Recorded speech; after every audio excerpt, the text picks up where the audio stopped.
Hey guys, today I'm going to make homemade gnocchi. It's an amazing little pillowy potato dumpling.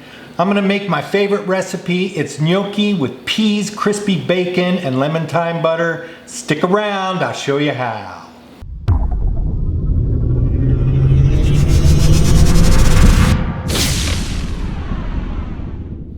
Alright, let's make homemade gnocchi. It's a pretty easy recipe, but the technique takes a little patience and practice to get it down. It's really only 3 ingredients. It's flour, egg, and potatoes. Let's get started. I have 3 large russet potatoes in salted boiling water. Russet is probably the best potato. They have quite a bit of starch in them. I'm just going to continue to boil them until they're nice and soft, and then we'll peel them. I have about 1 cup of frozen peas here. I would prefer to use fresh spring peas. They're kind of difficult to find this time of year. These will work just fine. I've got about 8 strips of bacon that I crisped up. I want this pretty crispy because it's going to add a nice texture element to the dish. Then we have some fresh thyme and 1 lemon. I've taken the potatoes out of the boiling water. They're still very hot. I want to peel these as soon as I can handle them. If you mash them while they're cool, they'll turn a little bit gummy. So we're just going to peel off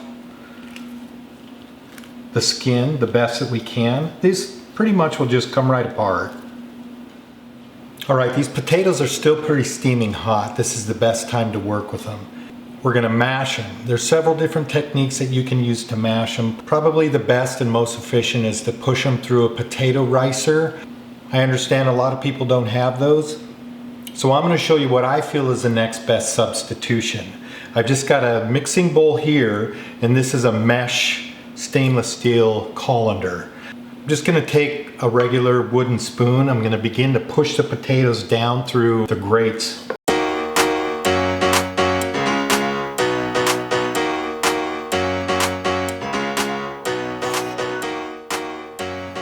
I want to make sure that my potatoes are cooled enough to where if I crack an egg in here, it won't cook the egg.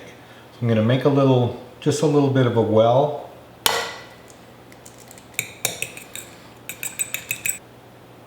I'm going to add about half the flour.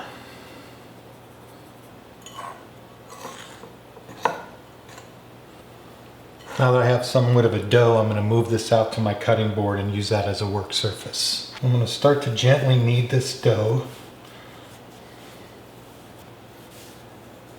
Still just a touch moist, but not too sticky.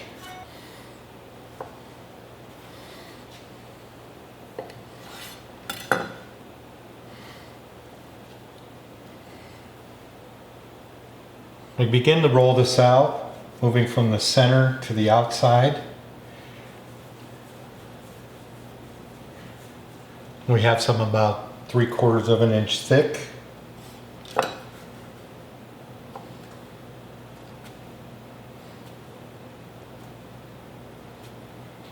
going to show you how I like to make the little ridges in my gnocchi. 1 piece on a fork.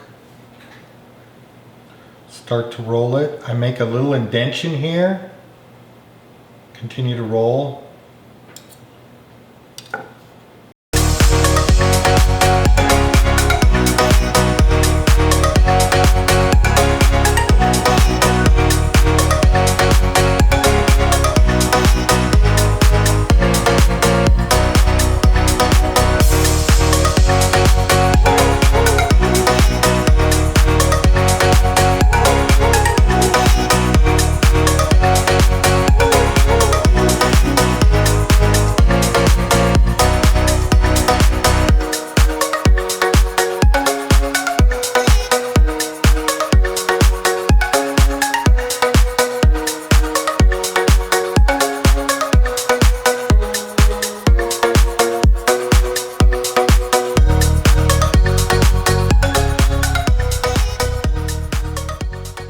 Alright, let's check it out. It's a pretty easy recipe. However, it's the process that can be a little time consuming, add a little frustration to your day. Just stick with it, it'll all turn out in the end. However, you could always go to your grocery store and purchase pre-made gnocchi from the refrigerated section, follow the recipe, and it'll have the same outcome. By the way, if you're new to the channel, please feel free to subscribe. We'd love to have you part of the family. We have a lot of great things planned. Click the little Food List icon that'll pop up here shortly, and you're in. Here we go. Cheers. Wow, those are really nice and pillowy. That brown crust on the outside adds a nice texture to it. The crispy bacon adds an additional texture element. The peas are really nice with the lemon and the Parmesan. It's amazing. And that's how that one goes.